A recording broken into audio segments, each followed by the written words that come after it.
నమస్తే రమగారు. నమస్తే జయ. రమగారు, మనకి రకరకాల సమస్యలు ఉంటాయి.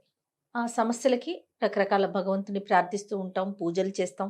అయితే అన్ని సమస్యలకి ఒకటే తారక మంత్రం అలా ఏదైనా ఉంటుందా? అది ఎవరైనా ఎప్పుడైనా ఎక్కడైనా చదువుకోవచ్చా? ఏంటి ఆ మంత్రం చెప్పండి? దాని పవర్ ఏంటి? దేనికైనా జయ, మనకి ఏదైనా సమస్య రాగానే మనం సమస్యకి సమాధానము సొల్యూషను కంటే దేవుడా దేవుడా దేవుడా దేవుడా దేవుడా దేవుడా దేవుడా దేవుడా మరి అంతే, ముందు దేవుడు అంటాం. ఆయనే కనిపిస్తుంది సమస్య వచ్చినప్పుడు. ఎవరికి ఏ దేవుడు ఇష్టమైతే ఇష్టదైవ ప్రార్థన చేసుకుంటాం. జాతకాలు చూపిస్తాం. ఈ జాతకాల వ్యవహారంలో మీరు చేయండి, మీరు చేయండి, ఇది చేసుకోండి అట్లా చెప్పబడి బోధింపబడతాం. బోధ ప్రకారం పనిచేస్తాం. సమీపంలో ఏ రామాలయమో, ఏ కృష్ణాలయమో, విష్ణువాలయమో, శివాలయమో, ఆంజనేయ స్వామిది, వినాయకుడు కూడా వెళ్ళొచ్చేస్తాం, వెళ్తూ ఉంటాం. అక్కడేదో గురువు గారు ఉంటారు, ఫలానా చేసుకోండి అంటే ఆ రోజున మనకి ఏదైనా బాగుంటాయి, అలా కంటిన్యూ అవుతాం. దేనికైనా తిరుగులేని ఒకే ఒక మంత్రం తారక మంత్రం. నువ్వు చెప్పిందే తారక మంత్రము అనే పేరున్నది. ఏమిటంటే రామతారక మంత్రం.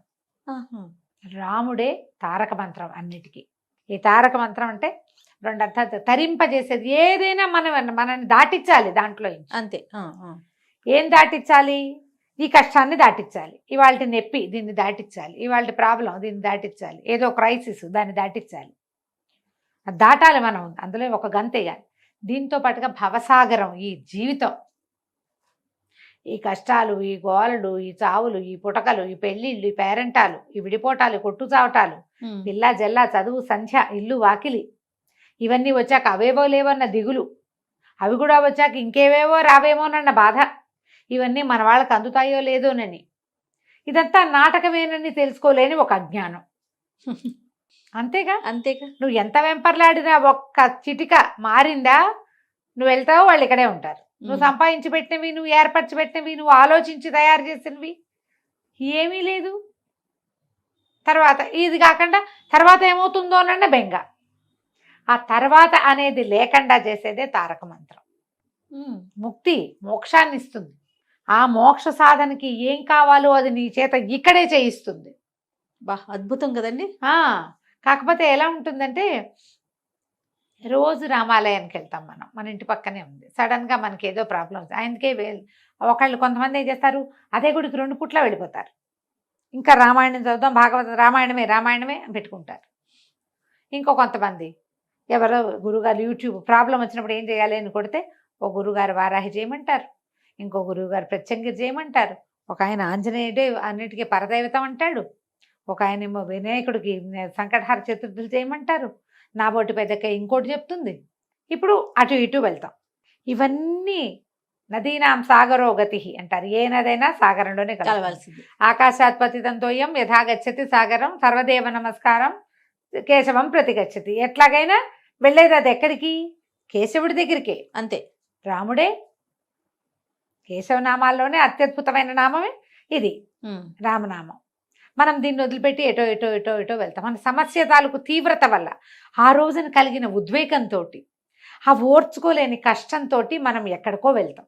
అవునండి. ఈ కాళ్లే పట్టుకోండి, ఈ పరీక్షకే నిలబడండి.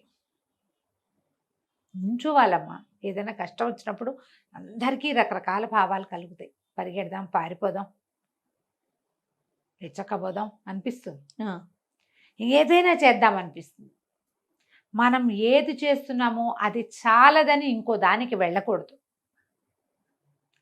ఇది చేస్తూ అది కూడా చేసుకోవచ్చు, ఇది మానేసి అది చేయకూడదు. ప్రధానంగా మనం చేసేదే ఆ పని రమగారు. ఇది మానేసి దానికి వెళ్తాం, అలా చేయకూడదు. నీ నిత్యార్చన ఏదైతే ఉందో, నువ్వు చిన్నతనం నుంచి నీ ఆస్థ దేని మీద ఉందో అది పట్టుకుని ఇంకో కొమ్మ కూడా పట్టుకో. ఈ వదిలేసి ఇంకో కొమ్మకి వెళ్ళొద్దు.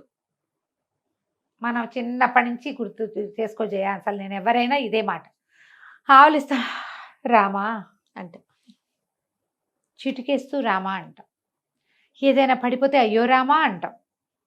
దాన్ని ఎక్కువసార్లను రామరామ ఎంత పని జరిగింది, అంతేనా? అవును, మనకు తెలియకనే ఎట్లా అలవాటు చేశారు జయ మనకి దాన్ని. అవును రమగారు. ఏమిటి కృష్ణ అను అంతగా, అంత కృష్ణుడు అంత రాడు మన దగ్గరికి. వస్తాడు పిలిస్తే, పిలకపోతే రాడు.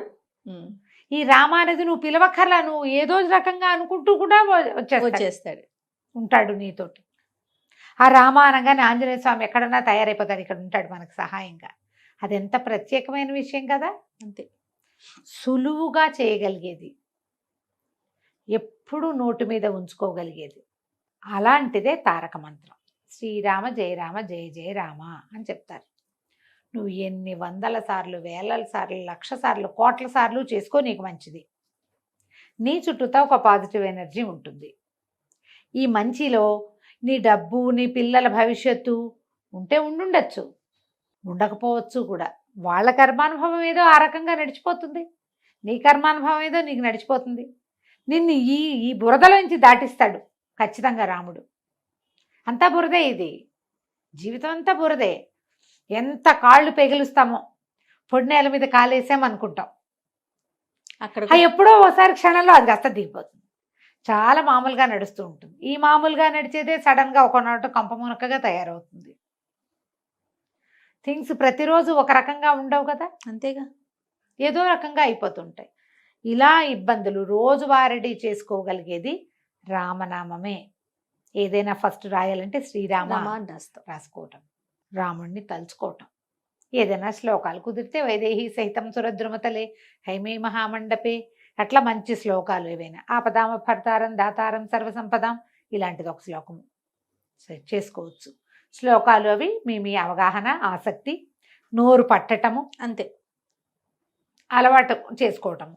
రామ అంటానికి ఏం పట్టాలమ్మా, నోరు పెద్ద అక్కర్లేదు. అసలు చిన్న పిల్లలకి మాటలు వచ్చిన ప్రతి పిల్లకి కూడా మనం నేర్పించేస్తాం. దుర్భాషలు ఆడేటప్పుడు రాముడిని తలుచుకోండి, ఎవరినైనా తిట్టాలి, అప్పుడు కూడా రాముడిని తెండి మధ్యలోకి. ఆ రాముడు నీకు బుద్ధి అయినా పెట్టాడు కాదేమిట్రా అని, నీకు బుద్ధి లేదనుకుంటా, రాముడు నీకు బుద్ధి పెట్టలేదని చెప్పండి, పెడతాడు. వాడికి కూడా బుద్ధి రాముడు పెడతాడు ఖచ్చితంగా. ఎవరైనా లైన్లోకి రావాల్సిందే. మనం వాల్మీకి కథ చెప్పుకుంటామా జయ, ఆయన బోయేవాడుగా ఉన్నాడు. ఈ రామంత్రాన్ని ఆయనకి రామ ఇవ్వకుండా మరా అని తిరగేసి ఇచ్చారని చెప్తారు కథ. అలాగో లేదా తారక మంత్రోపదేశమే జరిగిందేమో ఆయన అదృష్టానికి. 2 పుకిటి పురాణాలు, రకరకాల కథలు జరుగుతాయి. ఆయన రామనామాన్ని పట్టుకుని నారదుల వారితో మాట్లాడాడు, బ్రహ్మదేవుడితో మాట్లాడాడు, రామాయణాన్ని కంటితో చూసి మనకు అందించాడు. ఇప్పటికీ వాల్మీకి లేదే రాముడే లేడు మనది. అది వాల్మీకి లేకపోతే రాముడు లేడు, అంతే కదా. మరి ఎలా వచ్చింది వాల్మీకి? అది రాముడి వల్లే వచ్చింది, అవునా? ఇలా ఆలోచించండి, చక్కగా రామ అనుకోండి. అది మిమ్మల్ని చాలా సమస్యల నుంచి రామనామం రక్షిస్తుంది. రాముడు మీ వెంట, మీ తోడుగా ఉంటాడు. ఎన్నిట్లలో అయినా, ఏ విషయంలో అయినా సరే ఈ రామ మంత్రం ఆ చిన్న స్వల్పాక్షరాలతో కనపడేది ఎంత పెద్ద సమస్య నుంచి అయినా మనని దాటించేస్తుంది. ఇప్పుడు కొన్ని సమస్యలు మనకి సంబంధం ఉండొస్తాయి, కొన్ని మనకి సంబంధం లేకుండా వస్తాయి, మన నెత్తి మీద పడిపోతాయి. ప్రమాదాలు, మరణాలు, విపత్కర పరిస్థితులు, తర్వాత వాతావరణ ఇబ్బందుల వల్ల కలిగేవి చెప్పలేం కదా. అవును, వాటన్నిట్లలోకి ఇప్పుడు ఆ సమస్య రాకుండా ఎందుకు ఆపడు రాముడు అని అడగకూడదు. మనం సమస్య రావాలి, ఇక్కడ ఉంది, రాసుకొచ్చాం, మనం మోసుకొచ్చుకున్నాం. మన సద్ది మూట మనమే మోయాలి. ఆ సద్ది మూట మోయిస్తేటప్పుడు నీకు నొప్పి లేకుండా ఉంచుతాడు రాముడు. మనమే చేసుకోవాలి కదమ్మా, అంతేగా. ప్రతి వాళ్ళు ముందు రాసుకొస్తారు, అది మోసుకోవాల్సిందే. నీ బరువు నీకు తప్పదు. నిన్ను ఆ బరువు మోస్తున్నాననే కష్టం తెలియకుండా ఉంచడం ఇంపార్టెంట్. నువ్వు ఉండాలి, అది ఆ ఉండేందుకు సాధనమే రామ మంత్రం. ఇంకొకసారి మంత్రం చెప్పండి అమ్మగారు. ఏమీ లేదు, శ్రీరామ జయ రామ జయ జయ రామ ఇలా చెప్పుకోండి. మంత్రోపదేశం ఉండి, గురుపదేశం ఉండి, ఎవరైనా గురుగారు ఉండి మనకి తారక మంత్రాన్ని ఉపదేశం చేస్తే ఇంకా అద్భుతమైన ఫలితం వస్తుంది. దీనికి ఏముంది జయ, మనం శ్రీరామ నామం రాసుకోవచ్చు, రోజు శ్రీరామ రామకోటి రాస్తాం కదా, దానికి ఉపదేశం అక్కర్లా. చిన్న పిల్లల దగ్గర నుంచి పెద్దవాళ్ళ దాకా అందరూ రాసుకోవచ్చా? సహస్రనామాలు చదువుకుంటాం. శ్రీరామ రామ రామేతి రమే రామే మనోరమే సహస్రనామ తత్తుల్యం రామనామ వరాననే. రామనామం వరాననే అంటారు, నామం అనకూడదు. రామనామ వరాననే పార్వతీదేవికి పరమేశ్వరుడు చెప్పాడు. ఈ సహస్రనామానికి తుల్యమైనది రామనామము. శ్రీరామ శ్రీరామ శ్రీరామ శ్రీరామ అనుకోండి, శ్రీరామ అనుకోండి. ఎవరైనా పిల్లలు దండం పెడితే శ్రీరామ అది అని దీవించాలి. అలా అలవాటు చేసుకోండి. అది మీతో పాటు ఉంటుంది. సమస్యలు రాకుండా ఉండవమ్మా. జీవితం మనం మనుషులం, సమస్యలతోటే ఉంటాం మనం. దాన్ని దాటటానికి నీకు ధైర్యాన్ని, దాటేందుకు నీకు ఎవరినైనా తోడుని భగవంతుడు అరేంజ్ చేస్తాడు. అది రాముడు- చాలు. అది చాలు. రాముడిని పట్టుకుంటే మొత్తం అన్ని సమస్యలకి మూలం జీవితం, ఎస్. బతుకు, పుటక. దీన్ని కూడా ఆయన దాటించగలడు. ఇట్లా ఆలోచించి సమీపంలో ఉన్న రామాలయానికి వెళ్ళడం అలవాటు చేసుకోండి. రోజు కాసిన రామనామాన్ని రాసుకోవటం, పుస్తకాలు లేవు శ్రీరామ్ కోటి రాయటం, అవన్నీ రాయటం నాకు ఇష్టం లేదండి. చేతిలో రాసుకోండి. రాసి చూస్తే నీకు తెలుస్తుంది జయ. మన అరచేతులు మామూలుగా మన చేతులు మనకి చక్కలు గిల్లు పెడతాయా? వేరే వాళ్ళ చేతులు తగిలితే చక్కలు గిల్లు. అవును. నువ్వు నీ చేతిలో రాసుకో, రాయి, ట్రై చేసి చూడు.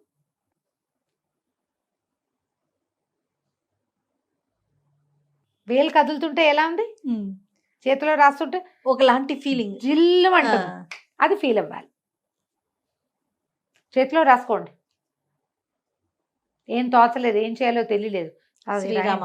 రాయండి. ఏం చేయాలో తోచిస్తుంది. ఇది నీకు తోచేలాగా చేస్తుంది. మీరు నమ్మాలి అంతే. అది ఏదైనా జయ. ఇప్పుడు నువ్వు నా మాట నువ్వు ఎందుకు నమ్ముతావు? నువ్వు నమ్ముతున్నావు కాబట్టి. ఎస్. అంతేనా? అంతేనా? ఆ ఈ జిల్లు అనే ఫీలింగ్ ఇప్పుడు నేను రాస్తున్నానా, నాకు అరచేతిలో ఇలా ఇలా ఇలా ఉంది, tingling గా ఉంటుంది. అవును. నువ్వు ఇంకేదైనా రాయి, అంత ఏమనిపించదు. ఉండదు, ఏదో కొంచెం ఉంటుంది. శ్రీరామకి ఎక్కువ ఉంటుంది. చేతిలో రాసుకోండి. కుదిరితే ఎక్కడైనా పుస్తకాల్లో రాయండి. రామనామం తలుచుకోండి. చాలా సమస్యలకి మీకు మీకే సమాధానం స్ఫురిస్తుంది. జై హింద్. నమస్తే రమ్య గారు. నమస్తే జయ.